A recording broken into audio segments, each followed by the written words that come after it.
Pai, muito obrigado por mais uma oportunidade de estarmos aqui para aprender um pouco mais da Tua palavra. Eu peço que a palavra que vai ser revelada, explicada pelo Teu servo, alcance o coração daqueles que precisam ouvir e que venham ter esclarecimento da Tua palavra.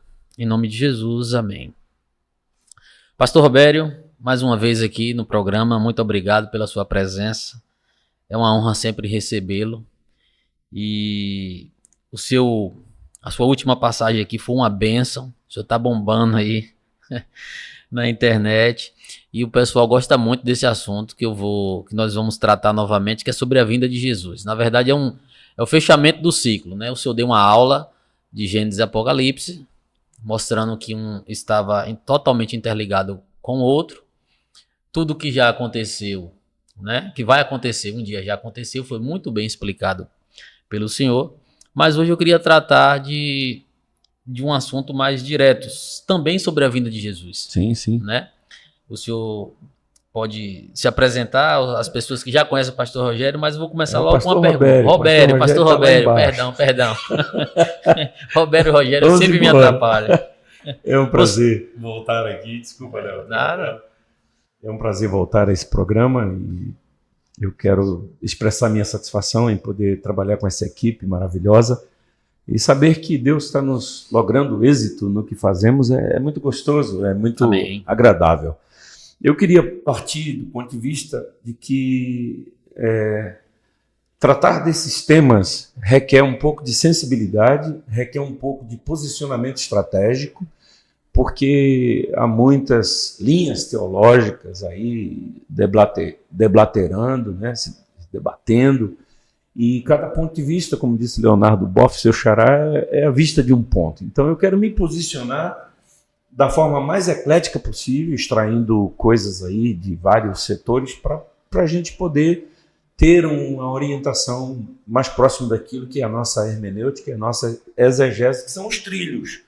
Para quem quer comentar as escrituras de Gênesis e Apocalipse, precisa desse trilho. A boa exegese, que é a leitura e a tradução do texto na sua língua original, e a hermenêutica, que é a interpretação desse texto no seu sentido metafórico, simbólico e usual. Então, estamos aí, estamos juntos. Perfeito, pastor. Primeira pergunta, pastor, quais são os sinais dos fins dos tempos? Como vai se dar a vinda de Jesus? Quando fala de fim de tempos, eu penso na palavra grega chamada telos. Essa palavra, ela transporta uma ambiguidade, porque ela fala do fim de um processo, no sentido de o término de um ciclo, mas também fala da finalidade disposta nesse processo. Cumpriu-se uma etapa. Tipo aquela frase do próprio Cristo na cruz, quando ele diz tetelestai, está consumado. O que está consumado? Se ainda ele desceria ao inferno para resolver coisas. Se ele ainda passaria por um processo de ressurreição.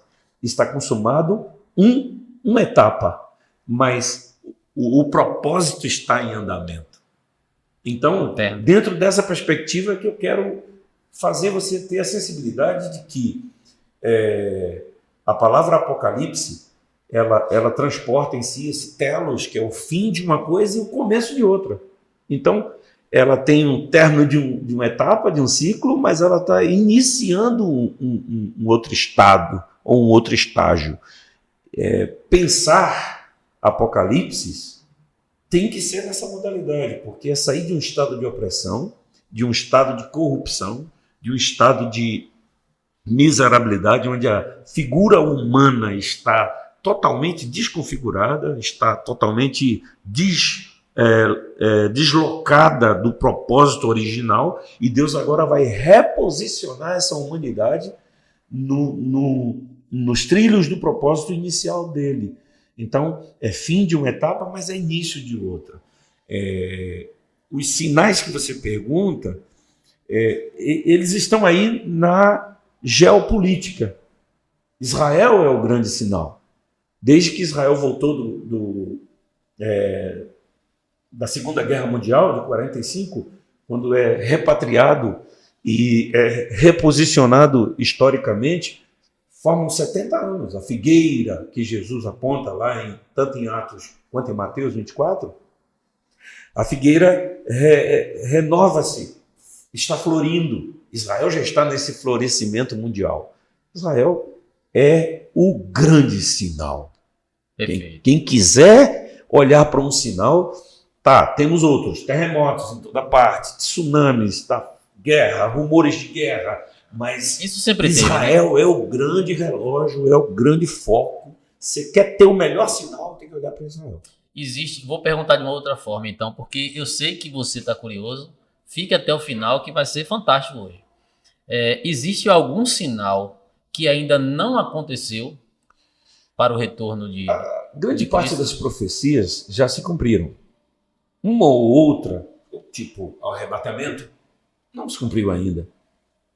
Essa é uma profecia paulina, né, que está nas estruturas das epístolas paulinas, bem como no discurso de Jesus, em Mateus 24, que os anjos vão fazer a grande colheita. Isso não aconteceu. Então, tem muita coisa por acontecer. Mas eu já tive esse número na minha cabeça do percentual de profecias cumpridas. Eu vou ousar dizer aqui em torno de 80%, 20% ainda resta para finalizar o processo. Pronto. A gente sabe que arrebatamento é um evento, né? A vinda de Jesus é outro evento. O senhor se citou aí sobre o arrebatamento. Sim. É difícil também falar, né? Quando vai ser o arrebatamento? Eu não vou fazer essa pergunta porque, como o senhor bem falou, existem várias linhas e tal. Mas eu posso perguntar ao senhor, quem vai ser arrebatado? Pode. Eu acho que quando a gente pensa na palavra arrebatamento, eu disse aqui que a gente precisa ter uma boa exegese, né, para fazer uma boa hermenêutica. Então, a palavra arrebatamento, no grego, o que está ali é parousia. É um rapto. A palavra parousia, ela é ambígua. Ela tem, como telos, que eu expliquei há pouco, tem 2 significados ou mais. Eu costumo usar como exemplo a palavra manga, que a gente aqui nos debates já acabou posicionando isso. A palavra manga, na língua portuguesa, ela tem multidirecionamentos. Quando eu falo manga, eu posso pensar manga de camisa, no matagal, eu posso pensar manga de camisa e posso pensar na manga como o mangar de alguém. Ele manga de mim.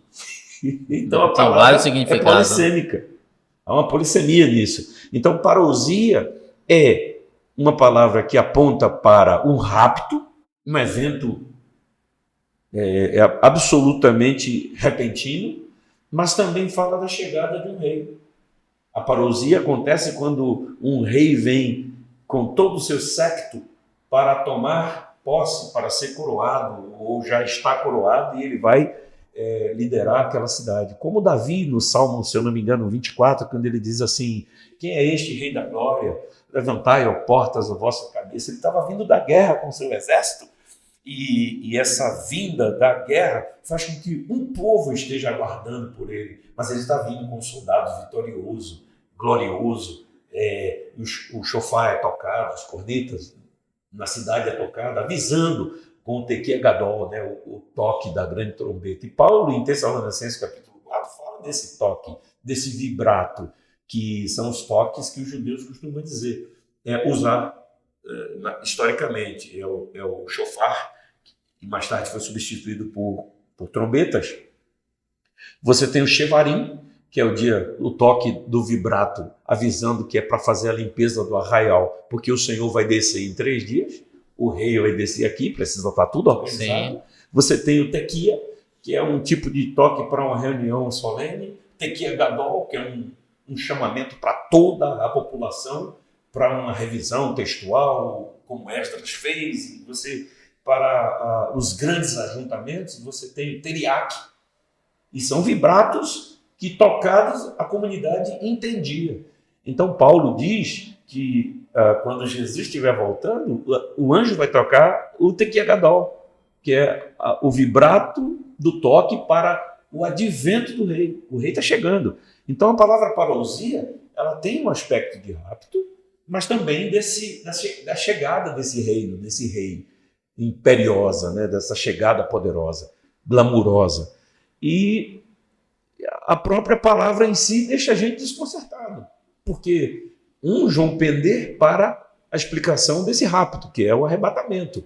E, claro, está intrínseco na teologia de Jesus, no discurso dele, que os anjos arrebatarão. É eles que vão fazer a colheita. É outra metáfora. É um eufemismo para a palavra arrebatamento, a colheita. E essa colheita é de pessoas vivas, pessoas que estão aí. No discurso de Mateus, são os anjos. No discurso de Paulo, é o Espírito Santo que leva a igreja até o encontro do Senhor nos ares. O problema da gente é fazer uma adaptação para isso. O que a gente precisa entender é que Israel está posicionado, a figueira já brotou. O Senhor pode voltar a qualquer momento. E é claro que isso é para quem dá crédito às Escrituras, porque há pessoas que não dão crédito nem valor a nada disso que a gente está falando. E há outros que pensam diferente, que o Senhor, uns acreditam que o Senhor não vai voltar, outros acreditam que o Senhor volta antes da grande tribulação, outros acreditam que ele vai voltar no meio da tribulação, outros pós-tribulação. Então, se a gente for entrar nesses pormenores, a gente pode até criar uma dificuldade. Eu sou da linha de que o Senhor vai voltar. Eu parto desse pressuposto. Perfeito. E a gente se encontra, todas as linhas se encontram no fato de que ele volta. A despeito do tempo, em que período ele volta, mas todos concordamos que ele volta.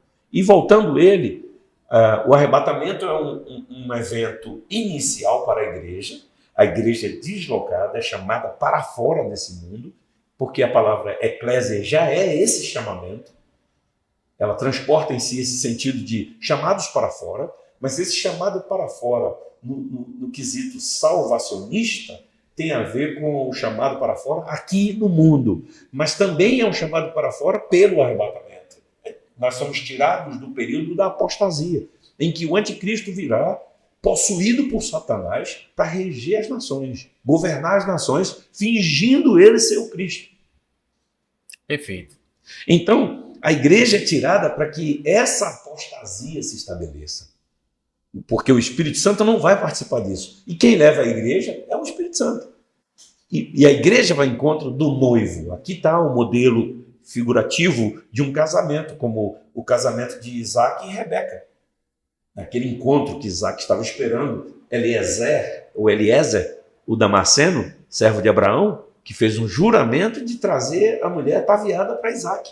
E depois que ela encontra Isaac, eles entram na tenda de Sara. Vão para a tenda de Sara, que é esse lugar onde vai ter o gozo tranquilo de uma lua de núpcias, de uma lua de mel.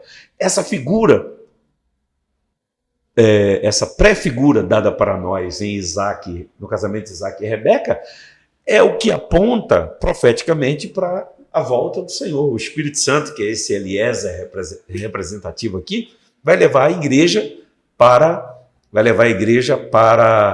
o encontro do Senhor nos ares. E o Senhor nos levará para a tenda celestial. E a igreja estará sendo tirada desse período de 7 anos de grande tribulação. 3 anos e meio de uma falsa paz trazida pelo anticristo, que vai se posicionar principalmente para judeus como o seu Cristo. Judeus não vão acreditar num Cristo que não seja seu, do seu povo, da sua gente. Então, até que o engano se estabeleça, e quando os olhos dos judeus se abrirem em relação àquela figura que estará se fazendo Deus no templo, aí agora vem um tempo de opressão, 3 anos e meio de grande tribulação. A terra vai ver o que Satanás vai produzir como horror sobre a face da terra. E quando eles estiverem maquinando, e olha que ainda não é a batalha do Armagedon, que é uma das perguntas que deve vir subsequente. A palavra Armagedon é Apocalipse, em hebraico. Como é que se fala Apocalipse em hebraico? Armagedon. E esse Armagedon, esse Apocalipse para os judeus, que é o Armagedon, é algo posterior à invasão do anticristo. Ele vai tentar destruir Israel. Ele vai tentar tornar Israel uma nação dominada por ele. Vai tentar arrancar os espólios. Aí o Senhor vem. No que o Senhor vem, ele é lançado no lago de fogo. Ele, o falso profeta, o dragão e a besta, né, que é o anticristo. E esse juízo se estabelece. A volta do Senhor com a igreja, que passou fora 7 anos e meio, passando pelo seu tribunal, pelo o grande casamento metaforizado da noiva e do cordeiro, né, a boda do cordeiro. Então, esse período de gozo que a gente vai estar vai ser interrompido com esse ciclo da vinda dele. E nós governaremos as nações, conforme diz as parábolas do talento e a parábola das minas, que o Senhor vai distribuir governos para os santos sobre as nações. Israel é reposicionado, porque Israel reconhece a sua miserabilidade, o erro teológico dos sacerdotes e dos rabinos.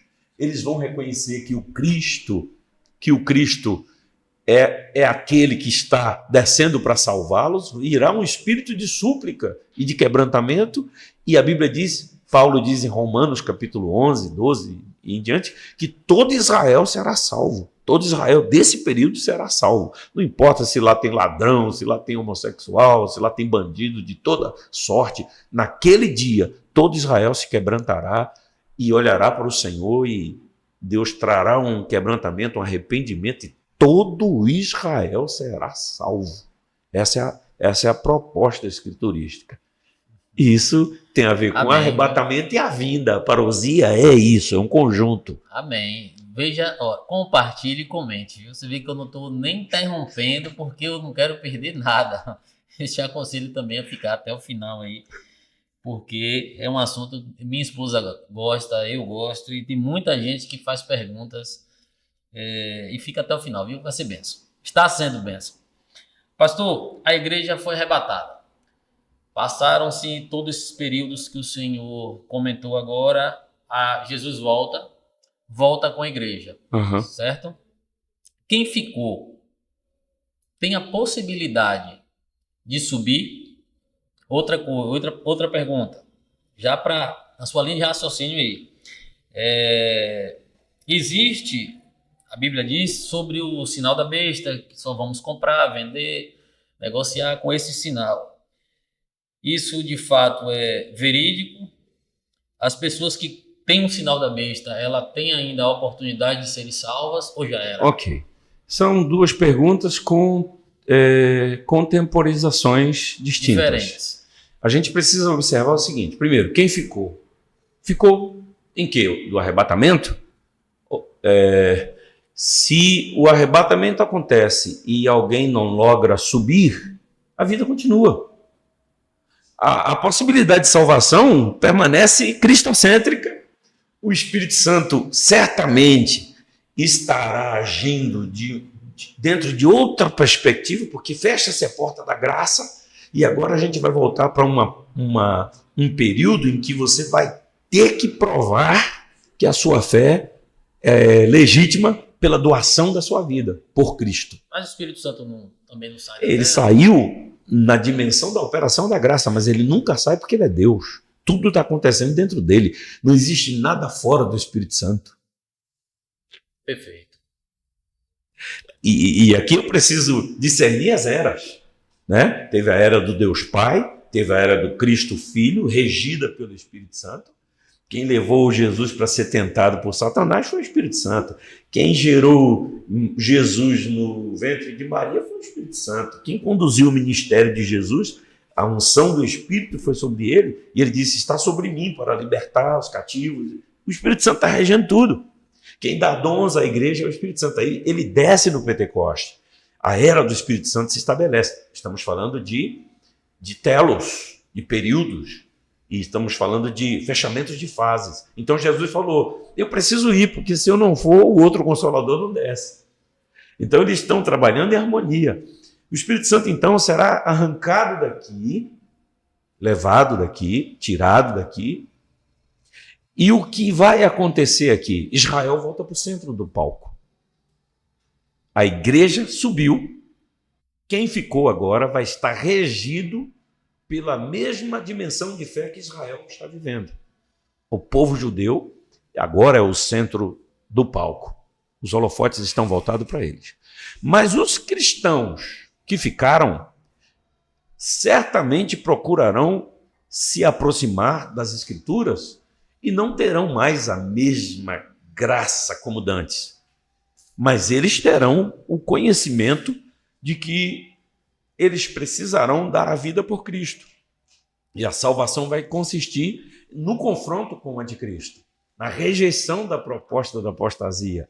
A marca da besta é um selo de pertencimento, é um selo de comprometimento, mas é um selo também bíblico. Êxodo capítulo 12 fala da Páscoa e Êxodo capítulo 13 fala do primogênito. O primogênito, a marca do primogênito lá em Êxodo é uma marca, um sinal na testa e um sinal na mão direita. Então, não há nada novo, o anticristo não está fazendo nada novo. Essa marca, ela já é uma marca de Deus, utilizada no Antigo Testamento para o filho primogênito. Todo primogênito tinha que ser marcado na testa e na mão direita. E Deus estava dizendo com essas marcas, pertence a mim. O anticristo está imitando Deus para dizer que quem terá a marca pertence a ele. Então é marca de pertencimento. Então, não há quem tem essa marca, não há mais possibilidade de salvação, correto? Segundo as Escrituras, Que já fez a sua porque escolha. você fez, essa marca é um pacto, é uma aliança. É sair debaixo da paternidade de Deus, com o qual você vacilou, por isso ficou para trás, e entrar diretamente numa aliança com Satanás, que é o regente possuindo o anticristo. Certo. Pastor, eu sei, o senhor sabe que tem muitas pessoas que não se interessam pela palavra de Deus, né? Não pegam a Bíblia para ler, não tem nenhum tipo de religião e são totalmente ignorantes. E eu não vou falar agora de cristãos. De cristãos se cai como uma luva isso aí que o senhor falou, tá? Uhum. O senhor explicou. Mas para essas pessoas que são ignorantes, essas pessoas que eu acabei de falar, Observe. como vão ser tratados? Léo, ela vai ter um sinal de algo que ela está achando olha, que é bom. E pronto. quando cair na sua realidade? Eu preciso lembrar você que Jesus disse assim que ele não voltaria até que o evangelho do reino fosse pregado em todas as nações. Um conhecimento, ainda que simples, do evangelho está sendo dado para todas as culturas. O evangelho está sendo pregado na Rússia, o evangelho esteve na União Soviética, mesmo debaixo de perseguição. A China tem a maior igreja do mundo hoje, está na China.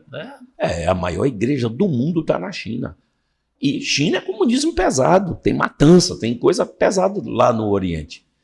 E no mundo árabe, então o evangelho será anunciado entre as nações, então virá o fim. Então, o que acontece com a galera que não subiu no arrebatamento e que está por aqui? A vida continua. O evangelho que era anunciado fica aí como eco. O conhecimento desse evangelho existe. As pessoas têm a oportunidade de se posicionarem, porque o anticristo virá com uma proposta de pertencimento, de posicionamento. E quem conheceu o evangelho e sabe que não foi, sabe na situação que se encontra. Agora, aqueles povos que não tiveram a mesma clareza, certamente, muitas dessas pessoas não vão aderir ao pacto com o anticristo. Não apenas por uma questão de evangelho, mas por uma questão de posicionamento político. O anticristo não será amado por todos, porque ele vem como imperialista. E as nações estão cansadas disso. Então esse modelo será execrado também. E muitos morrerão por causa disso. Eu não posso me posicionar em relação à salvação de ninguém em tempo algum, porque salvação só pertence a Deus.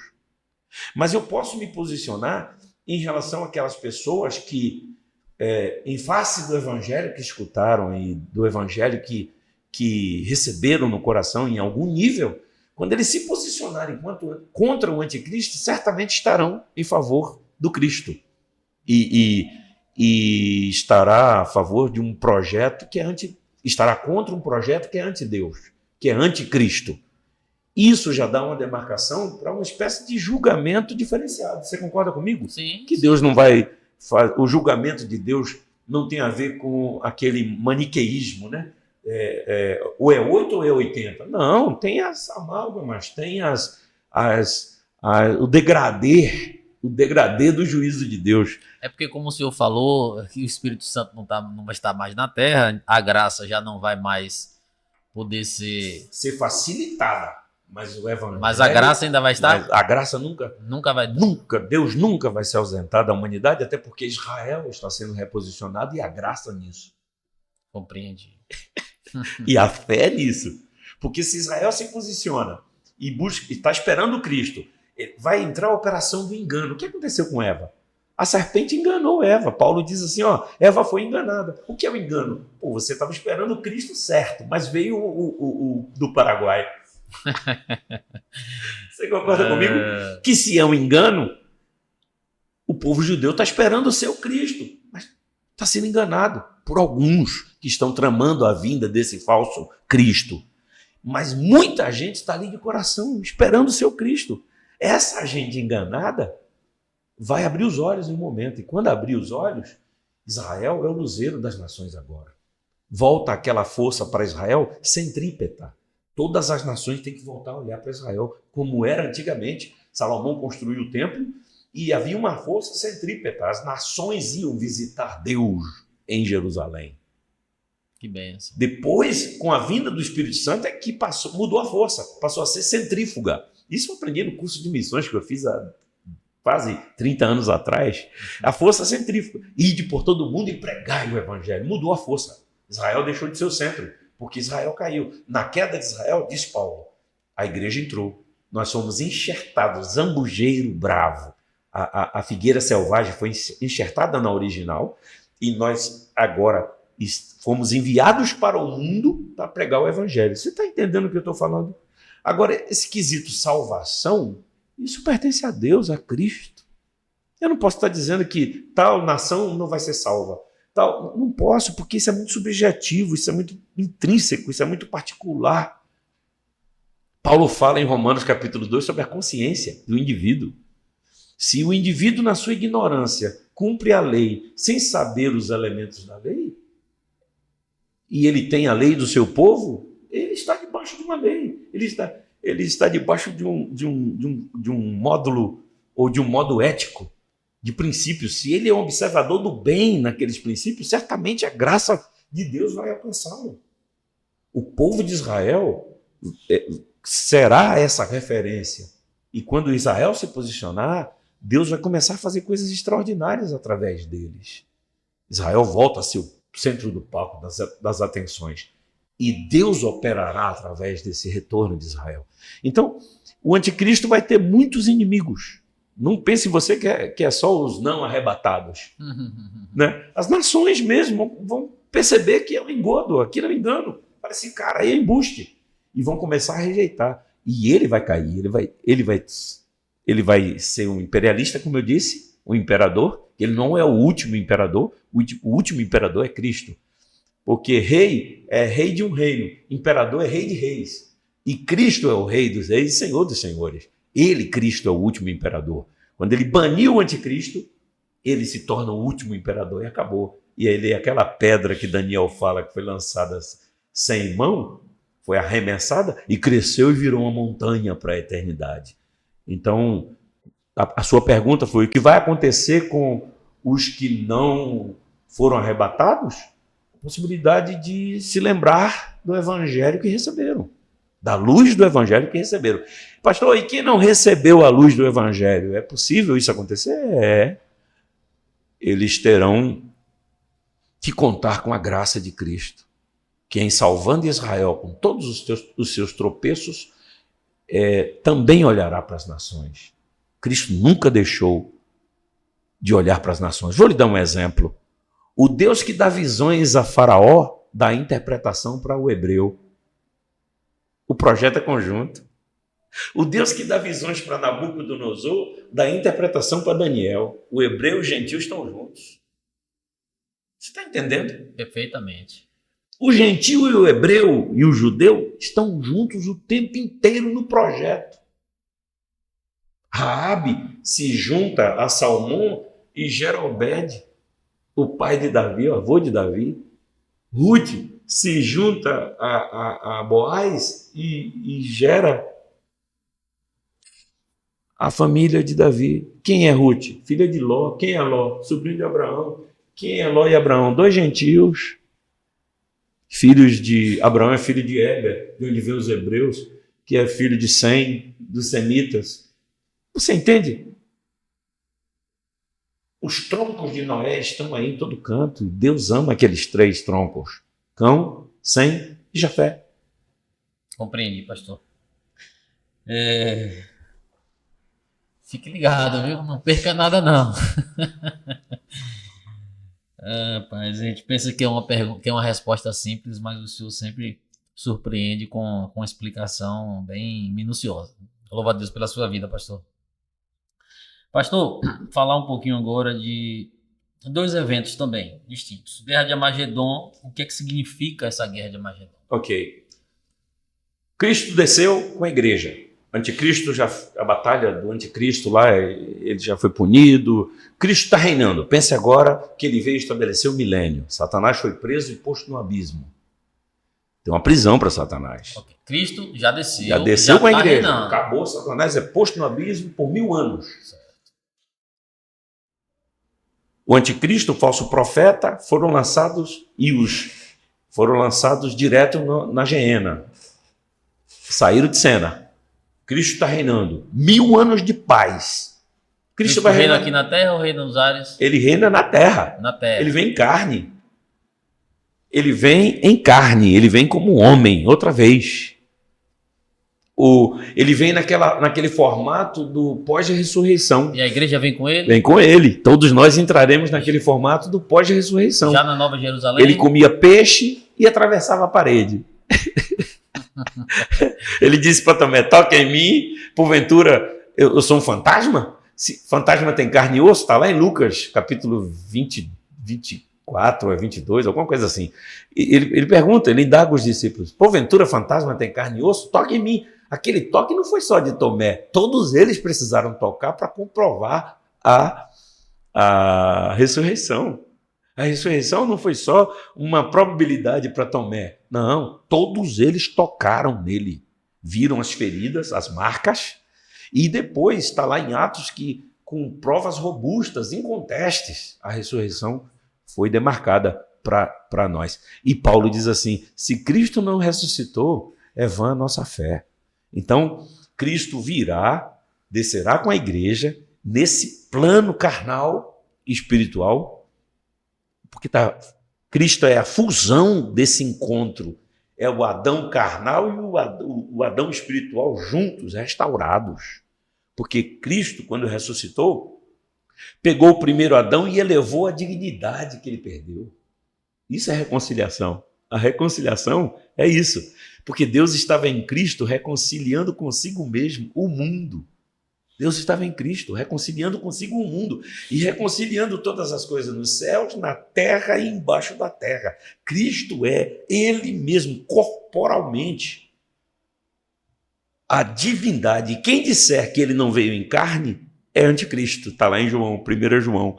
Então, Ele vai voltar nessa estrutura fundida, nessa fusão, nessa restauração. Ele é a restauração, Ele é a síntese da obra de Deus. Em todos os planos, porque ele reconciliou consigo mesmo, em si mesmo o mundo. Tudo é por ele, para ele, por meio dele, com ele, sem ele, nada do que foi feito se fez. Ele vai voltar para o que é dele. E a igreja entra nessa mesma dimensão. Agora, ele precisa se humanizar e ele é o único que pode governar com legalidade as nações porque ele passou pela porta, o nascimento virginal. Ele tornou-se homem, Satanás não. Satanás vai precisar entrar no corpo do anticristo para governar as nações, porque ele não tem legalidade aqui. Entendi. Embora Adão tenha dado a chave para a escravidão de Adão, o primeiro Adão, até Cristo, Satanás mandou no mundo. Satanás é o príncipe deste mundo, o príncipe das trevas, a antiga serpente. Aí Cristo vem, ressuscita, morre, ressuscita, toma a chave e diz assim: todo o poder me foi dado nos céus e na terra, agora quem manda sou eu. Foi para o céu e falou: vou voltar, mas vocês não ficam órfãos. O Espírito Santo está aqui com a gente. Então, ele voltará com todo o seu séquito em glória, restaura Israel, a igreja e Israel juntos. Olha aqui a parceria novamente. Vão governar as nações ainda vão dar resistência a Cristo durante o milênio. E a Nova Jerusalém? Ela não chegou ainda. Eu estou falando do milênio. Tudo que a gente está tratando aqui é o milênio. No milênio, Satanás está preso, anticristo saiu de cena, falso profeta também, e agora Cristo está com a igreja e Israel. Só que Israel agora está encabeçando porque Israel faz parte do tronco original. Paulo fala isso em Romanos 11. Israel é a oliveira verdadeira, que é Cristo. Então, a igreja e Israel, posicionadas agora no mundo, vão governar as nações. Unidas. E a nação que não vier adorar Cristo no seu mês, porque vai escalonar, vai ter ordem, a nação que não vier trazer a Cristo reconhecimento, adoração, seus frutos, então não haverá chuva lá. Cristo determina punições para essas nações. Cristo no milênio ainda vai ser rejeitado. A rejeição de Cristo eu sabia do milênio, mas é que teríamos que adorá-lo. As nações precisarão adorá-lo, como as nações iam visitar Salomão. Senão ele para uma chuva, isso está aí, ó. Não sabia. O modelo está em Salomão. O que Salomão foi para as nações, Cristo será. Aquilo já é uma pré-figura para a gente. Que bacana aprender, viu? Muito, muito obrigado. Então, o milênio é um corte. Arrebatamento é uma coisa, já foi. A igreja está descendo, agora o milênio. Satanás está preso, não está morto. Ele está só preso. Depois de 1000 anos de paz, Cristo regendo as nações, imagine, 1000 anos ainda, velho. Eu estou com 55 anos. Cristo ainda vai viver com a humanidade. Ele, Cristo, 1000 anos, velho. Mas a gente vai estar reinando com ele. Reinando. A gente já não experimenta mais a corrupção, né? A gente já tem a imortalidade, que é promessa dele para a gente. Coisa que a gente está aguardando com a vinda dele, né? Mas serão 1000 anos. Você tem que pensar em temporalidade mesmo. 1000 anos. Contados de dias e meses. 1000 anos, velho. 100 anos, 200 anos, 300 anos. Dá para você calcular quanta gente vai nascer nesse processo? Quanta gente vai morrer nesse processo? Tá, mas as pessoas que vão nascer e morrer... já estarão no regimento de Cristo. Quem não reconhecê-lo como Senhor, está ferrado. Vai morrendo e entrando na conta dos que estão no mundo espiritual esperando o juízo final. Certo, mas só para ficar claro, eu quero que o senhor fale novamente, mas só vai nascer pessoas, morrer pessoas que não fazem parte ainda do corpo de Cristo, que não tem o corpo glorificado. Não, porque nós vamos reinar 1000 anos, mas nós não vamos... O corpo de Cristo é a igreja. A igreja é um grupo tirado dos judeus, que creem em Cristo, e das nações. Nós subimos. Pronto, isso é a igreja. Com Cristo, descemos com Cristo, acabou. Estamos reinando aqui. Acabou a igreja. Vai nascer alguém de mim? Acabou esse negócio de culto, de igreja, de denominação. Acabou. Tranquilo. Agora Israel está no foco. Cristo reina de Jerusalém. O trono dele será em Jerusalém. Então as pessoas que vão nascer e morrer ainda são pessoas de Jerusalém, mas não pessoas que foram arrebatadas e jantaram. Os arrebatados não, aí já é outra configuração. Não, é só porque entenda. Tem muita gente. Eu estou entendendo, mas é a minha saber. ênfase. É a ênfase que eu estou dando. Quem foi arrebatado, está voltando com ele, não experimentará mais a morte. Nós já experimentamos a imortalidade e a incorruptibilidade. E nem dará vida, né? Acabou. E as nações estarão normal, pastor? Estarão normal, gente vivendo comendo, normal, nascendo, gente em casamento, gente envelhecendo. É claro que a presença de Cristo vai arrefecer, porque a morte ela continuará, mas não com aquela força que o pecado no mundo, que a injustiça no mundo estava operante. Com o advento de Cristo, o leão vai fazer as pazes com o cordeiro. A serpente vai fazer as pazes com os bichos do mato. Vai ter paz, velho. É 1000 anos de paz. E a paz que Cristo está propondo no milênio não é paz só de homens e homens, judeus e árabes. Não, é paz mundial, velho. É paz da natureza, é paz em tudo. Cristo, a presença de Deus. Deus conosco. Que bênção, viu? Pensar assim. Então é grandioso demais. E vai ter gente ainda que Satanás preso, Cristo nessa paz, vai se levantar contra Cristo? Vai. O ser humano, a semente daninha está lá ainda nas nações. É brincadeira, meu Deus. Mas é Isso uma realidade. Milênio. Aí você perguntou pelo Armagedon. O que é o Armagedon? Sim. Pronto. O que o Armagedon significa? É que Deus vai levantar um povo lá chamado Gog e Magog, que indica para nações, as leituras que eu fiz indicam na nação russa, foi um povo onde teve o maior gueto judaico do mundo, né? Foi a União Soviética ali, a Rússia massacrou muitos judeus e protegeu também, bem verdade, né? Quando Hitler se levantou contra os judeus, a Rússia, Hitler não estendeu o seu domínio mundial porque os russos, além da belicosidade russa, o inverno russo fez com que o exército de Hitler fosse devastado. Então foram duas forças, né? E o que eu estou querendo dizer com isso? Vai chegar um tempo, depois do milênio, que Satanás será solto. Na soltura de Satanás, o bandido vai seduzir um povo do norte contra Cristo, contra Israel. Aí eles fazem uma coalizão contra Cristo e Israel. Isso é o Armagedon. É diferente da batalha que o anticristo teve quando ele voltou e soprou com as suas narinas o exército do anticristo. Isso aqui é um outro momento. Isso aqui tem a ver com a chegada dele. O Armagedon é depois do milênio. É uma guerra que estará pronta, porque Satanás sairá do seu exílio e seduzirá as nações. Ainda Deus vai permitir que ele convença as nações, os políticos, e eles se entregarão à artimanha do bandido. Rapaz, realmente, às vezes é muito difícil compreender Deus, né? No bom sentido. Já tá tudo certinho, só tá o bandido pra quê, rapaz? Deixa o bandido preso. Mas Deus sabe todas as coisas. Deus gosta de final espetacular. Deus não gosta. Agora deixa eu te perguntar. Estou esperando sua participação. A minha pergunta, não é nem pergunta, é só porque a gente já está chegando aí depois do milênio. Só queria que fizesse um resumo da nossa conversa. Então, da onde a gente está hoje até o final do milênio, o que é que vai acontecendo? Só de uma forma bem resumida dentro de um milênio. Tá, Joel. Está aqui hoje, assim. Jesus vem, o anticristo vem primeiro, recebe a marca da besta. Assim, a partir de hoje, imagina começando de hoje. Já amarra isso. A gente está aqui esperando Cristo voltar para a igreja, arrebatamento, rápido. Depois, o palco do anticristo governando no mundo, fazendo o salseiro dele.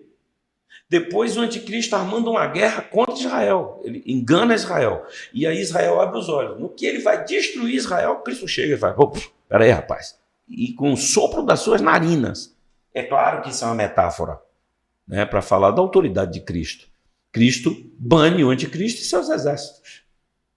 E passa a governar. Passa a governar. O milênio começa com a chegada dele. Lembre-se que eu falei que o Apocalipse é um processo de vários ciclos, Sim. de telos, de vários fins nas etapas. E tem gente achando que o Apocalipse é uma coisa só, assim, grupo. Isso é absurdo. São processos. Então o anticristo é tirado de cena, tá tudo certinho? Eu só queria uma pergunta sobre... Existe alguma chance dessa guerra agora de Israel ser a tal guerra? Não, porque o anticristo não se levantou contra Israel ainda. Ele nem apareceu no cenário. E se a gente acreditar que o arrebatamento é antes da chegada dele, então pode haver uma guerra apenas como outras guerras que existem. É porque muita gente acredita que o anticristo vem antes do arrebatamento, outros acreditam que vem depois do arrebatamento. Exato, mas eu não acredito numa guerra que não seja a guerra que o anticristo vai tentar promover contra Israel para ocasionar o adventício, né, de Cristo. Então, o anticristo é esse fator. Ele governa 7 anos, 3 anos e meio de paz, 3 anos e meio de engano profundo, de apostasia. Aí a humanidade vai entrar, a terra vai cambalear como um bêbado. Ele vai botar para quebrar, porque é Satanás que está operando nele. Então Cristo, quando eles querem destruir Israel, Cristo volta. Na volta de Cristo, começa o milênio. Perfeito. E o milênio é, como eu disse, 1000 anos, meu irmão. 1000 anos. Bota que tempo disso. De vivência de nações acontecendo, políticas, governo, a igreja está governando, Israel está governando, o mundo está fluindo. No final do milênio, Satanás é solto. Agora vamos lá. Já voltou. Todo mundo. Vamos lá. Quando o milênio começa, a gente volta com Cristo. O milênio não começa sem a igreja de Israel restaurada. Vou dizer de novo, o milênio não começa sem a igreja de Israel restaurada. A igreja já foi restaurada, está voltando com Cristo para resgatar Israel. Israel agora é reposicionado e aí Deus governa o mundo. Né? O último imperador é Cristo. Perfeito. O senhor falou que no final do milênio começa o Armagedon. Satanás, ele está preso no milênio, como o senhor falou. Sim. A gente sabe, tem muita gente que não sabe, né? Satanás, perto de alguns demônios que se encontram presos ainda, é fichinha. É para essa fase que eles serão soltos. É café pequeno. O senhor já respondeu a pergunta. No final do milênio, quando Jesus libera Satanás, né? Uhum. Do seu cativo, os grandão aí. Vão ser soltos nesse período. Esses bichos vêm. Para quebrar, mais de uma terça parte da terra será morta. Meu Deus. Será destruída. Meu Deus. A palavra Apocalipse, ela é sinonímia de hecatombe e cataclisma, de destruição em massa. Essa é a proposta de um Apocalipse. E vou repetir, não pense que Apocalipse é um evento só, é uma série de eventos concatenados. Existe algo na Bíblia falando sobre o inferno, onde ele um dia deixará de existir? O inferno, o demônio e todos que foram para lá um dia deixa de existir? A gente precisa agora fazer aquilo, voltar para os trilhos de uma boa exegese e da boa hermenêutica. Porque eu vou precisar usar as palavras que as escrituras usam. Então, a Bíblia usa Geena, que é o lago de fogo, a Bíblia usa inferno, Hades, Tártaro, tem lugar de prisão de anjo, tem lugar que Cristo desceu para buscar os cativos, ele desceu para levar consigo o cativeiro, onde era o seio de Abraão, o mundo dos mortos. Você entende? Então, o conceito de inferno é uma coisa ampla. As pessoas também gostam de resumir inferno na salinha. Depois do Armagedon, o último ser a ser morto é a morte. Perdoe-me o pleonasmo.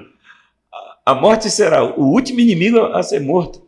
Porque a morte, Deus ainda vai se utilizar dela para matar muita gente. Gente ruim que rejeitou a Cristo. E depois eles serão lançados no lago de fogo. O inferno, diz lá em Apocalipse, e a morte e todos os seus seguidores serão lançados no lago de fogo, onde estão a besta e o falso profeta. Perfeito. Aí por isso que eu perguntei. E vai chegar um tempo onde esse lago de fogo, onde está essa galera toda, deixa de existir e acaba de uma vez só? São duas correntes. Há uma corrente que diz que vai ficar gente gritando, gemendo. Eu não acho que Deus seja... O Deus amoroso seja capaz de passar uma eternidade ouvindo gritos. A palavra que está para essa destruição é Abaddon. Onde você encontrar a palavra Abaddon, destruição, serão aniquilados. O conceito é de que eles passarão um tempo sofrendo, eu já vi essa interpretação, eles passarão um tempo sofrendo a pena eterna e depois serão destruídos. E dos seus pecados eu não me lembrarei mais, diz o Senhor. A pergunta, pastor, é porque, como o senhor bem falou, né?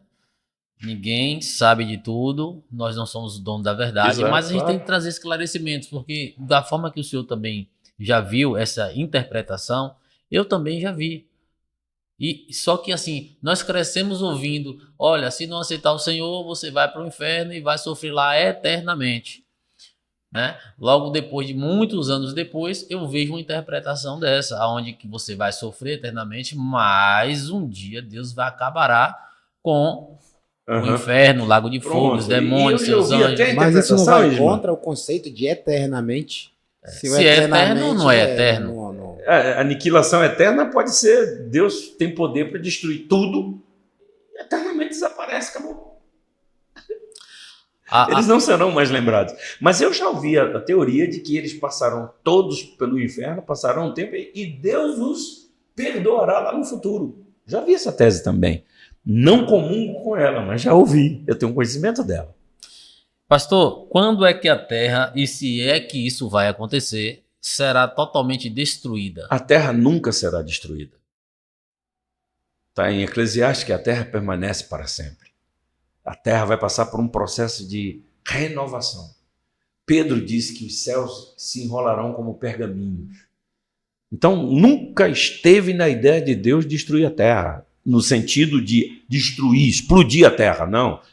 Destruir a Terra no sentido desse reino maligno, essa semente daninha, essa erva daninha.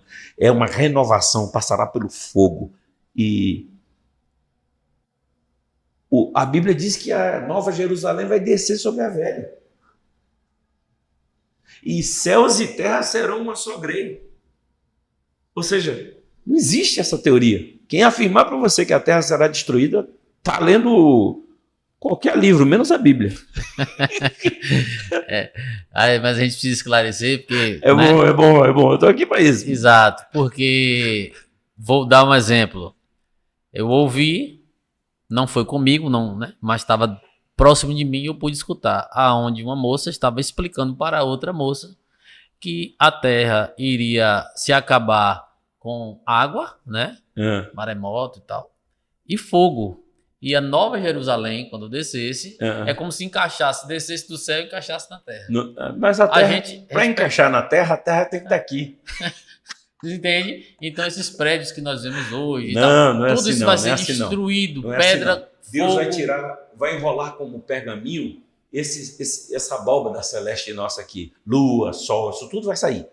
Estrela, vai sair tudo. E será uma mesma grei, porque nós estaremos espiritualizados. No novo céu e na nova terra não tem mais pecado, não tem mais diabo, não tem mais demônio, e Deus será o sol dessa cidade. E vir à terra e ir para o céu era como no Éden antes do pecado. Deus não ia, não visitava, Adão não era visitado por Deus todo fim de tarde. Sim. Vai voltar a esse nível.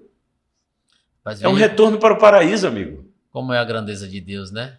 Eu sei que é uma tá parasiando, mas assim, Deus vai enrolar o céu como um pergaminho. Né?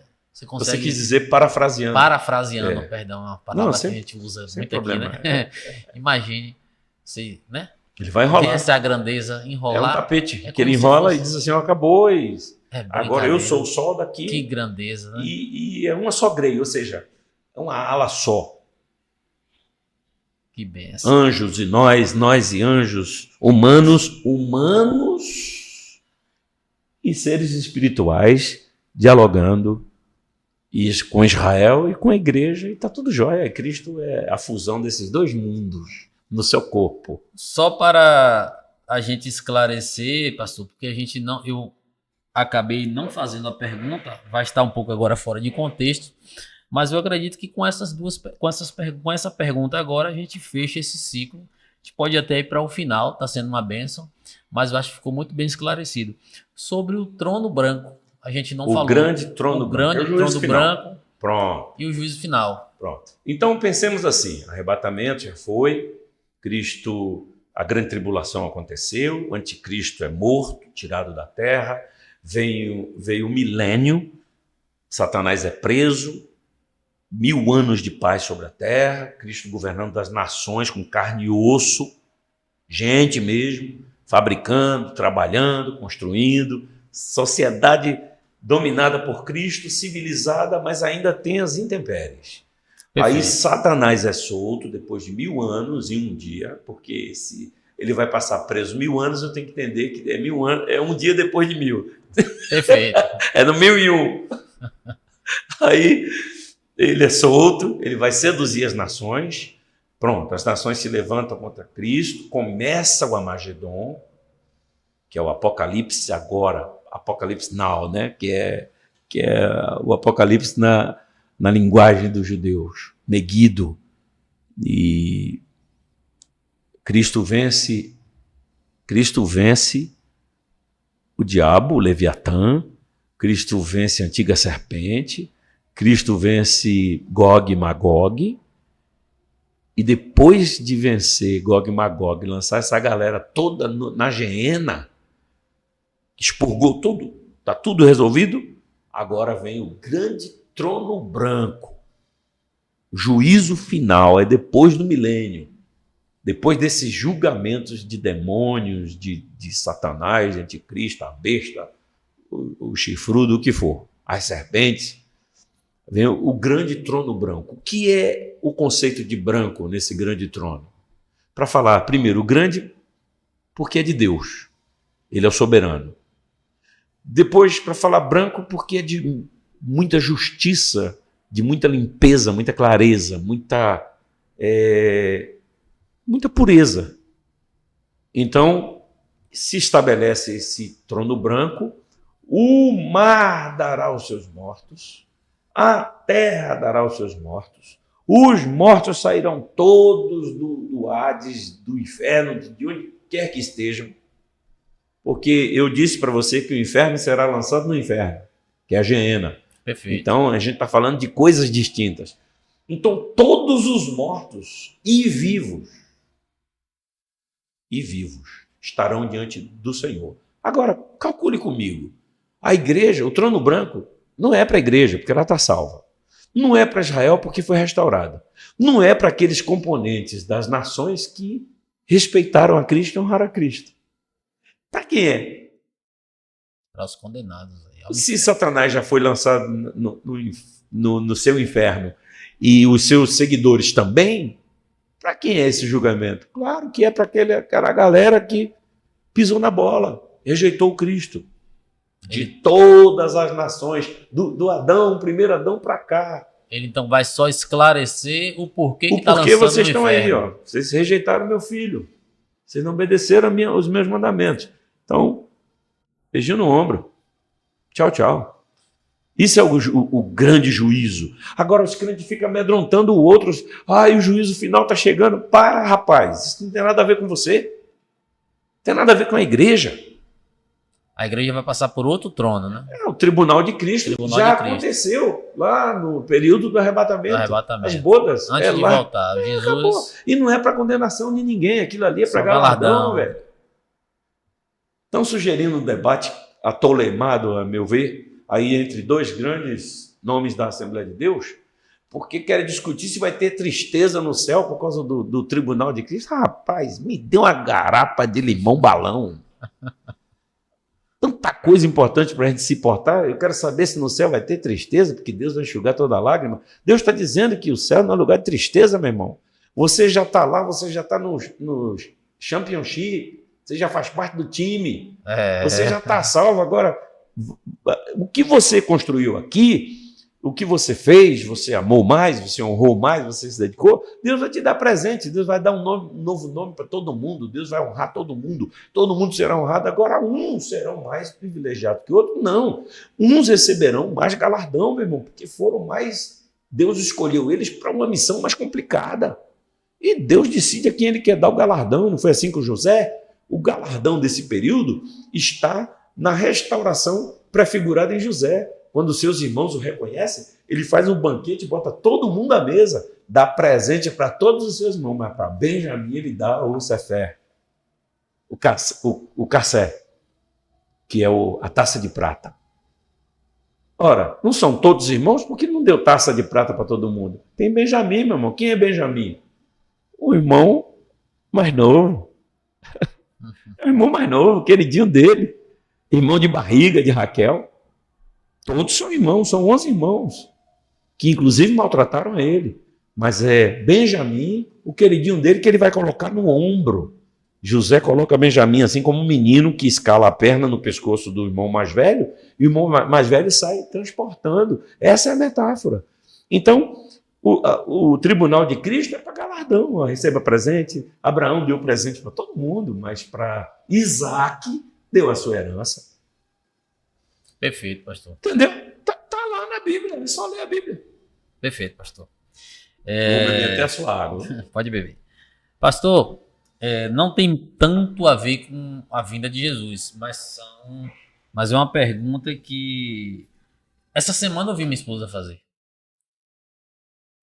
Quem está morto em Cristo hoje está dormindo ou está no céu já vivendo Não normal? tem ninguém no céu agora, rapaz. Nós estamos assentados nos lugares celestiais em Cristo por direito. Por direito. Porque Cristo levou um ser humano para o céu. Ele mesmo. Quando Cristo foi assunto ao céu, quando Cristo foi assunto ao céu, obrigado, Fabinho, ele não só volta como filho de Deus, um ser humano entra no céu. O Adão humano dignificado nele. Por isso nós estamos assentados nos lugares celestiais em Cristo. Você tem o direito, você já tem um homem lá em cima, um ser humano, Jesus Cristo, o homem, já está lá em cima. Agora, a carne não pode herdar o reino de Deus, ele teve que sofrer a transformação esta que nós estamos aguardando. A imortalidade, a incorruptibilidade e a transformação do corpo. Arrebatamento é isso, transformação do corpo. Paulo disse que não abrir e fechar de olho, não piscar de olho, nós seremos transformados. Os que morreram em Cristo já estão no mundo espiritual, mas não estão no céu. Eles estão na anticâmara, eles estão num paraíso lá, o seio de Abraão foi levado para lá, os teólogos entendem que se transformou no paraíso. E essa palavra paraíso está lá na conversa da cruz com aquele camarada. Hoje mesmo estarás comigo no paraíso. Né? Então, a ideia de um lugar de consolo, de um lugar de espera, de um lugar de conforto. Assim como quem morreu sem Cristo está num lugar de angústia, mas ainda não está no inferno. Não tem ninguém no inferno ainda. Entendi, pastor. Só Jesus inaugurou o inferno, porque ele foi sofrer a pena eterna lá. Eu entendi perfeitamente bem. Não tem ninguém além de Deus e seus anjos, ancião e os querubins e aquele grupo todo. Não tem ninguém além deles lá no céu. E quem morreu em Cristo está em algum lugar de espera. Mas está andando. Para Deus não tem nem morto em lugar nenhum. Para Deus estão todos vivos. Todos vivem para Deus. Estão mortos para mim e para você. Porque saíram dessa dimensão corporal, histórica, né? Cultural. Saíram dessa dimensão aqui e passaram para outra vida. Só que cada um no seu canto. Essa justamente era a pergunta. Cada um no seu setor. Era a pergunta e foi esclarecida. E Paulo diz isso quando, 1 Tessalonicenses 6, ele diz assim: irmãos, não quero que vocês sejam ignorantes acerca da vinda do Senhor. Os que morreram em Cristo, e a palavra morte precisa ser bem trabalhada aqui, é outra palavra que precisa ser bem trabalhada, porque ela é usada eufemisticamente. O que é um eufemismo? Dormir, os que dormem no Senhor, é um eufemismo. Está falando da morte, eles morreram, meu. É isso que gera dúvida na cabeça. Agora, por que fala de dormir? Porque eles morreram para o plano humano, mas estão vivos num lugar de conforto esperando a volta do Senhor. E Paulo diz, os que morreram em Cristo estão dormindo no sentido metafórico de estão descansando, a ideia de dormir é descanso, tá? Então eles estão repousando no lugar de espera. Quando o Senhor voltar, Paulo diz, os que morreram em Cristo ressuscitarão primeiro. Depois nós, os que estivermos vivos, seremos transformados, ou seja, sofreremos uma transformação abrupta e e de uma velocidade inimaginável. Eu acho que o piscar de olho é o que Paulo dá como o mais próximo disso. Então, nós sofreremos a transformação, os que estivermos vivos, mas os que morreram em Cristo já estão no plano espiritual. Eles não precisam de transformação porque já estão lá. Não no céu, mas no plano espiritual. Cristo está vindo no plano espiritual. Então eles ressuscitam primeiro, está falando de ressurreição. Ressuscitar primeiro significa que eles voltarão para os seus próprios corpos. Porque ressurreição não se dá como uma aparição do nada, fantasmagórica. Não, ressurreição é restauração. Lembra que o mar dará os seus mortos? Perfeito. Ressurreição é retorno daqueles indivíduos com suas identidades. Não estamos falando de transmigração de alma, como dizem os hindus, uma reencarnação no formato do espiritismo. Não, não. Ressurreição é a mesma que aconteceu no modelo Cristo. Ele voltou para o mesmo corpo com as marcas, com os sinais e toca aqui do meu lado. Ressurreição. Agora, deixa eu dar um dado complicado para você. Me acompanhe nesse silogismo, por favor. Vê se vocês me acompanham. O que é a encarnação? O Espírito Santo encarnou Jesus, o Verbo se fez carne e habitou entre nós. Encarnou no ventre de Maria, sim ou não? Sim.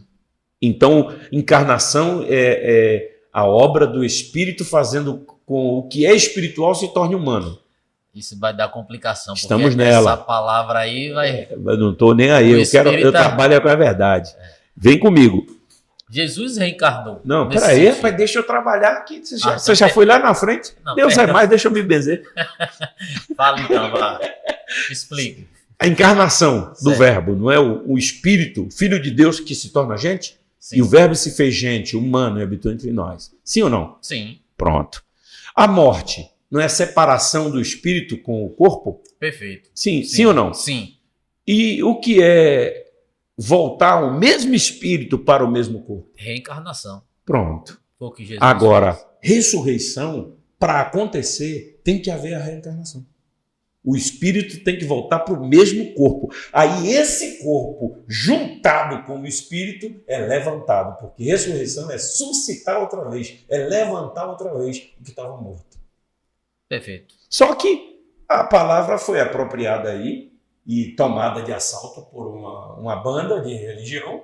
E agora eles são donos da palavra reencarnar. Nós podemos ir até a encarnação, podemos ir até a desencarnação, mas quando chega na utilização da palavra voltar para o mesmo corpo, a gente não quer usar a reencarnação porque essa palavra é do domínio de uma religião. Para com isso, pai. Perfeito. Estou ficando velho, besta não. Perfeito. E a pergunta, bem explicada pelo senhor, só foi mesmo uma questão de uma dúvida que eu lembrei, aonde minha esposa, como eu te falei, ela fez essa pergunta. E eu queria tirar essa dúvida. Não tem a ver com a vinda de Jesus, mas eu creio que muita gente agora entende o que significa dormir, morte, da forma perfeita que o senhor... hoje, que o Ismael me mandou, tem mais perguntas, não tem? Hoje já contemplamos todas. Não, tem mais perguntas, tem várias perguntas, inclusive Ismael. Você que quer fazer a pergunta? O que podemos aprender com as cartas às igrejas do Apocalipse em relação à nossa vida cristã? Essa pergunta foi a que mais me marcou.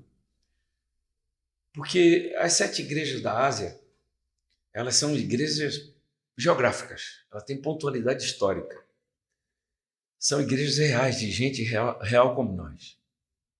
São igrejas que, embora a linguagem seja espiritualizada, no sentido de ao anjo da igreja, tem gente discutindo se é anjo ou ser angelical, se é o pastor da igreja, é óbvio que é o pastor da igreja. O anjo da igreja é um mensageiro. É a palavra que se origina no hebraico, melech, ou malecha. O melech é o rei, o malecha, o malak, de Malaquias, e inclusive o nome do profeta do livro de Malaquias não se refere ao nome do profeta, se refere ao fato dele ser o mensageiro. O Malaquias, Malach, é o mensageiro.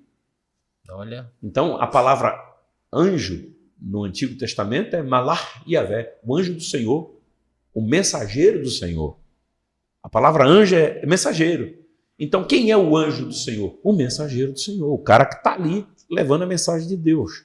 As 7 igrejas da Ásia, Esmirna, Tiatira, Filadélfia, Laodiceia, Éfeso, tem Pérgamo e Sardes. Essas igrejas são representações históricas da igreja durante os milênios. Me fiz entender? Essas igrejas, Deus fez com que elas vivessem na sua historicidade o que as igrejas viveriam, a igreja viveria em sua temporalidade histórica até a volta de Cristo. Então a igreja de Laodiceia representa a igreja do período que a gente está agora. Uma igreja que fala de Cristo, prega Cristo, canta sobre Cristo, mas Cristo está fora dela. Essa igreja existe? Em que período da história? Não foi no primeiro século. A igreja do primeiro século é representada por Filadélfia, pela igreja de Éfeso. A igreja de Pérgamo é onde o trono de Satanás habita, é a igreja perseguida. Onde está a sinagoga de Satanás. Está lá. A igreja está sendo descrito, Léo, pela historicidade. Vou dar um exemplo. Assim como Jacó foi parábola para nós, Moisés foi parábola, Arão foi parábola, apontando para Cristo, as 7 igrejas são parábolas dos períodos da igreja, do ciclo. Por que 7? Porque fala de um período perfeito, histórico, perfeito, no ciclo divino. Me fiz entender? Não. Não. Entendi Me perfeitamente. fiz entender? Ah, sim. Entendi Então, perfeitamente. Então, essas igrejas são feitas de irmãos como nós, que tinham problemas como nós. Só que cada igreja tem uma característica, cada igreja tem uma problematização, e para cada igreja o Senhor apresenta uma resposta. Mas o Senhor está interessado nas 7. Uhum. Nas 7. Ele quer mudar as 7. Inclusive, a igreja da qual ele está do lado de fora, ele insiste para entrar. Existe alguma profecia específica, pastor, para aqui, para a América, onde está aqui situado o Brasil? Eu não estou mudando de assunto, tá? Eu sei que... Eu já sei de onde você está vindo. Não estou mudando de assunto. Eu quero... Qualquer coisa tu corta. Não corta não. O negócio aqui, deixa rolar. Não estou mudando de assunto, mas eu queria saber se tem alguma profecia aqui para o Brasil. É uma das perguntas que está aqui na pauta e eu achei ela interessante. Eu preciso dizer a você que o mundo passou por seus apocalipses, seus cataclismas, suas mudanças. O mundo de hoje, como ele está, e eu estou falando de geografia, estou falando do contexto geográfico, ele não é como era na Pangeia. Houve um período chamado de Pangeia. A Terra era uma coisa sólida, inteira. Depois, houve um período de juízos de Deus sobre a Terra, era glacial, era não sei o quê, foi quebrando tudo isso aqui, e Deus partiu os continentes. Com os seus terremotos, o próprio dilúvio foi um divisor de águas, mas também um divisor de terras. Então nós temos na geografia também uma geopolítica, que vai ser matizada pela Torre de Babel. É a Torre de Babel que divide nações, línguas, se separam e cada um vai para o seu canto. Engraçado é que está escrito, eu não me recordo onde, acho que em Deuteronômio, que diz que Deus dividiu as nações conforme as tribos de Israel. E sabe o que Deus fez? Pegou as 10 tribos de Israel e espalhou pelo mundo. Fez, toma aí vocês. E o mundo foi evangelizado com o proto-evangelho no viés de Israel, dos judeus, dos hebreus. O proto-evangelho foi dado às nações. Tanto é que Ciro o Grande, foi interpelado pelos rabinos que chegaram com o texto de Isaías 45 e falou, Deus falou de você há 200 anos atrás. Como é que é, rapaz? Deus chamou você pelo nome, meu servo Ciro. E Deus disse que ia levantar você para a gente. Deus falou para a gente que ia levantar você, ia tornar você poderoso. Você está onde está aí porque Deus lhe colocou colocou aqui, ó, aí deu a escritura para ele. Ele falou, rapaz, Deus falou de mim, meu nome está aqui. Aí sabe o que Ciro faz? Em sinal de reconhecimento e honra a Deus? Pode construir o templo de vocês. Fez voltar todo mundo e ele patrocinou a reconstrução do templo. Que bênção. Sabia disso? Você sabia disso? Eu, Leonardo, sabia disso. Sabia? Eu, Leonardo, sabia. Sabia, Isma? Tinha esse conhecimento? Não.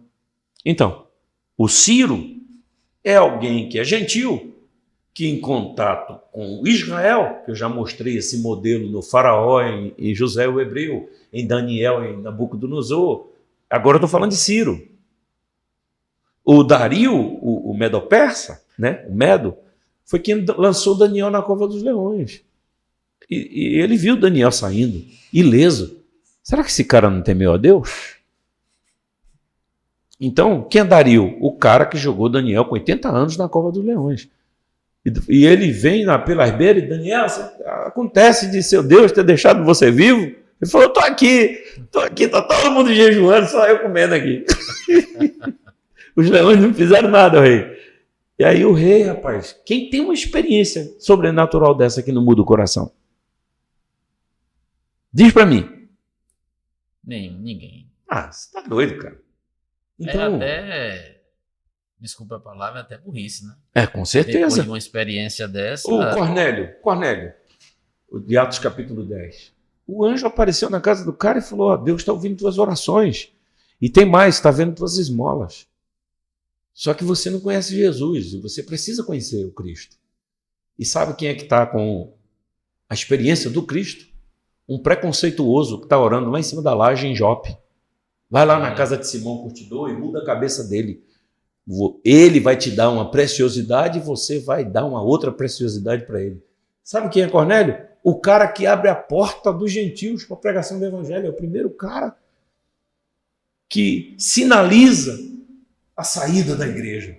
Pedro está na laje orando e Deus desce o lençol e o cara preconceituoso com a cabecinha nanica, porque se dependesse daqueles judeus lá, dependesse deles, a igreja não avançava. Deus teve que trazer Paulo. Paulo era helênico, uma mentalidade marcada pelo helenismo, conhecia os poetas gregos, os filósofos gregos. Paulo discursou no Areópago. Paulo era o cara, foi a chave. Mas tudo começa com quem? Cornélio, meu amigo. Me lembra agora o senhor falando gentil, judeu. Essa mistura que Deus vem fazendo na história. E a gente fica com esse papo de que Deus só está salvando. É judeu, que judeu? É todo mundo. Deus é Deus do mundo, dos troncos, Sem, Cão e Jafé. Deus é Deus de Noé, Deus é Deus de Adão. E o advento do Cristo passa por todas essas eras. A genealogia vai misturando em Raabe, em Ruth. Deus vai misturando.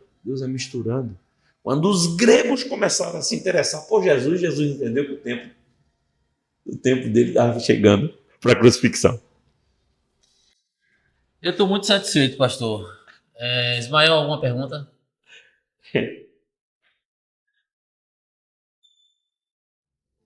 Então, depois se você...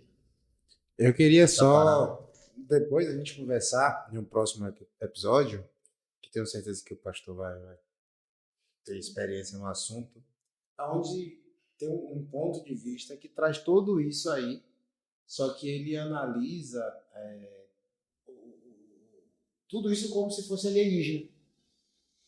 A gente trata tudo isso como uma coisa espiritual, mas traz eu quero aproveitar essa... Extraterrestre a gente sabe que né? Porque é uma coisa que não é terrestre. Jesus disse, o meu reino não é desse mundo. Se não é desse mundo, ele é alien. Porque alienígena é tudo que é fora daqui. Exatamente. Desse plano. Eles explicam até. Ele disse, vocês serão odiados, porque vocês vão me amar e vão me servir. Vocês não são desse mundo. Porque eu coloquei a divindade em vocês. Vocês têm outra natureza. Vocês foram feitos novas criaturas. E o que é uma nova criatura? Um alien. Agora, é claro que a gente precisa diferenciar desses bichos mal desenhados aí, esquisitos, de olho pocado.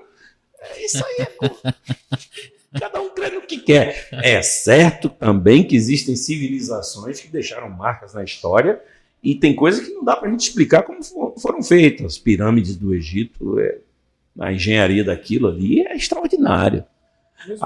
O templo que tem num dos países aí oriental, acho que não sei se é em Mianmar, ou é na Índia, que tem detalhes na estrutura imensa. Não tem como o ser humano ter produzido aquilo. Não tem como. Mas a Bíblia fala do período dos Néfilins. A Bíblia não esconde o período em que os anjos se misturaram com as mulheres e os Néfilins, os gigantes. Eu não posso rabiscar isso da Bíblia. E a gente nunca se aprofunda nessas histórias, porque os pastores dão salto no que não entendem. Então, o que ficou para a civilização aí sepultado, que a arqueologia foi descobrir, dessas civilizações dos Néfilins, os gigantes? E eu estou falando de gigantes, não é um homem de 3 metros como Golias, não. Estou falando de homens de 13 metros, de ossadas que foram descobertas, 14 metros de altura. Então, rapaz... Tremendo. Eu estou lembrando meu padrasto, né? Meu pai, Luciano. Ele... Não é uma bobagem que eu vou falar aqui não, mas é algo que quando o pastor falou, me lembrei. Ele diz assim, olha, que antes da Torre de Babel, nessa época aí dos anos, rapaz, aqui já tinha celular, aqui já tinha todo tipo de tecnologia, aqui já tinha tudo que era top. Só que aí veio o dilúvio, né? Mais tarde o TikTok. Acabou com tudo. Não, diz que a tecnologia era muito melhor que agora. O TikTok tá acabando com todo mundo. Cérebro, arrancando o cérebro de muita Só que gente. às vezes, veja só, Luciano, se você estiver me escutando, tem horas, meu amigo, tem hora, meu pai, que eu fico pensando, rapaz, será que esse cara tem razão?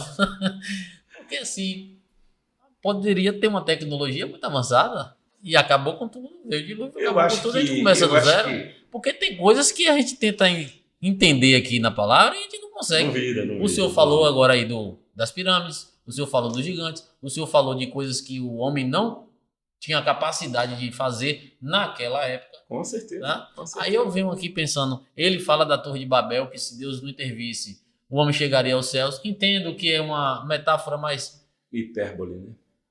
Tem sentido?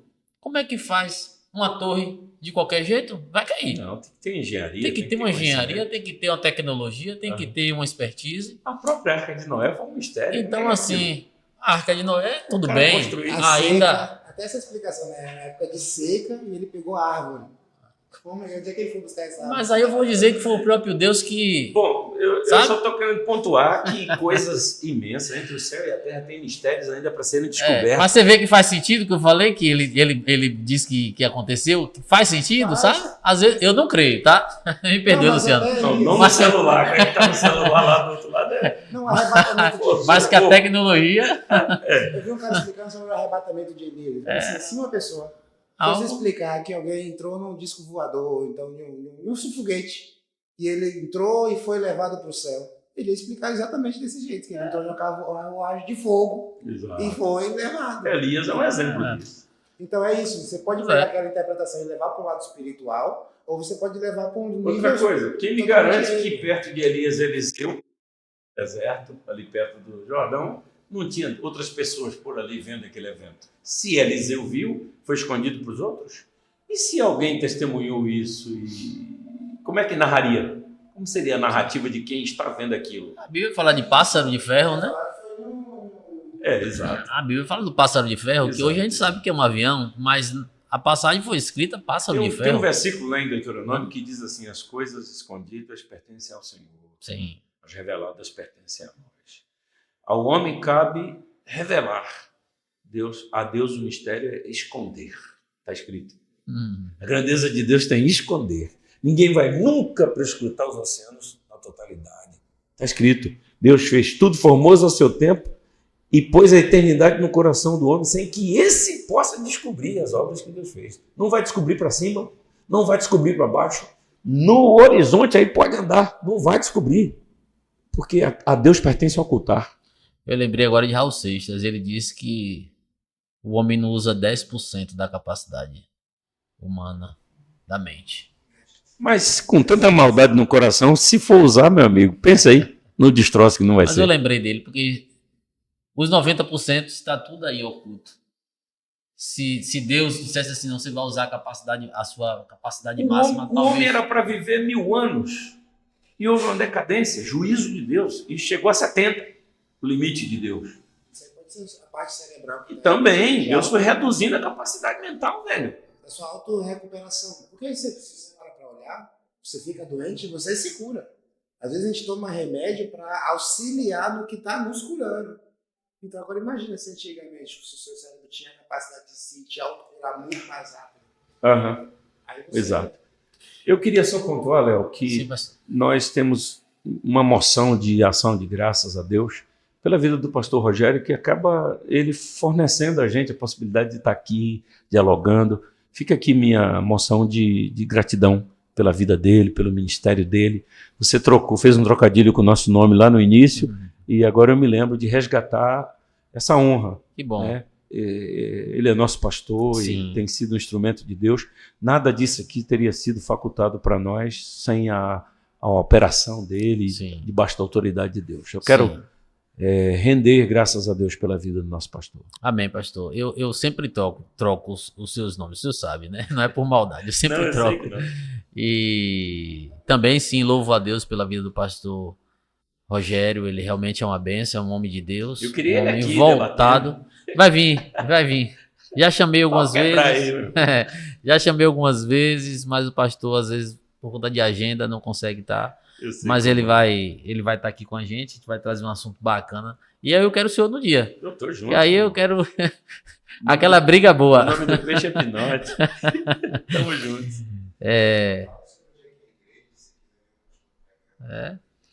Agora, aquela questão da América foi respondida? Se tinha alguma... Eu nem pontuei, porque o livro dos Mormons fala de uma vinda de Jesus Cristo para a América. O livro dos Mormons? Eu não tenho conhecimento do livro, mas como o senhor é um homem culto... Como teólogo, você precisa ler. E há um debate sério sobre isso. Mas eu ouvi essa semana eu vejo muitas revelações assim soltas. Né? Para dar uma resposta sobre a América, eu vi essa semana que o nome do nosso país, por exemplo, Brasil, não vem do pau-brasil, que é o nome de uma cidade lá no sul da Bahia, onde eu já preguei. Rapaz, eu aprendi isso desde criança. O senhor vai desconstruir agora? Vem de Barzilai, aquele velho que Davi quis honrar, o pai de Quenã. Barzilai. É daí que vem a palavra Brasil, porque os judeus vieram para aqui, no período da Inquisição. Fugiram para aqui. E se diz aí, que os cientistas, que o ouro de Ofir, que vem da Etiópia, não é só uma referência ao Ofir da Etiópia, mas também o ouro das Américas, que Davi e Salomão já tinham conhecimento extraindo aqui. Eita, meu Deus do céu. Que aí agora complicou mais ainda, porque né? esse Barzilai está vindo para cá. Os fenícios, você sabia que na Pedra da Gávea, no Pão de Açúcar, tem... Acho que é na Pedra da Gávea ou no Pão de Açúcar, um dos dois. Tem inscritos fenícios lá. Não tinha conhecido. Faça essa pesquisa. Como é que essa linguagem, esses escritos, tipo da parede lá do Palácio da Babilônia, Mene, Mene, Tekel, Farzim, que estava sendo escrito em ugarítico, e na linguagem dos sumérios, uma linguagem antiga.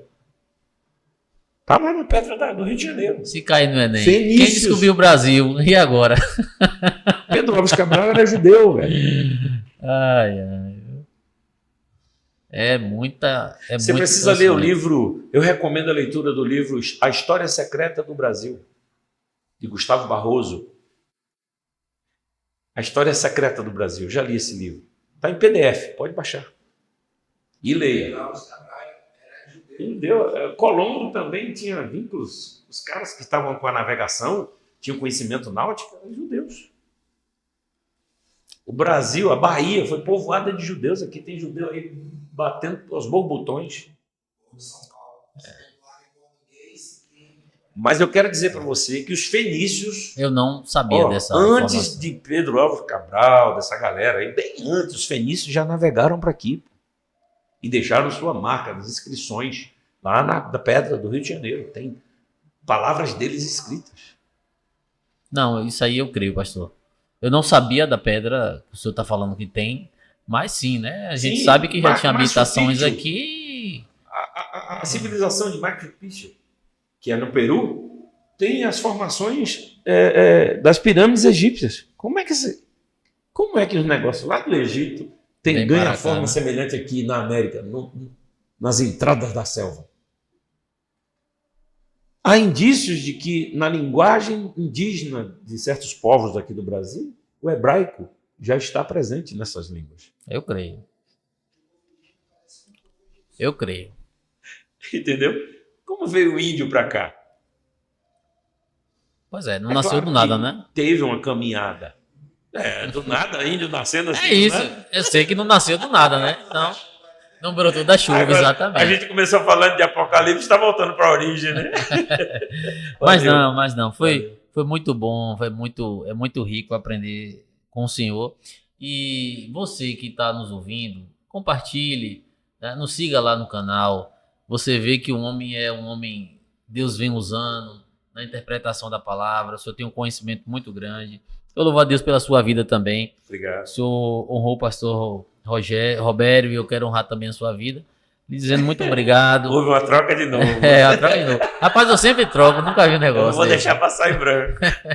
Te amo, mas né? eu sei, pastor, também te amo, mas eu quero de fato dizer, eu sou muito grato porque eu estou debaixo de uma autoridade espiritual aqui chamado pastor Rogério, pastor Robério, né, pastor Celso, porque são homens de referência. Agora, Léo, imagina você numa sala de aula com outros alunos sendo instigados à pesquisa das escrituras. Eu estou babando para ver vocês nisso.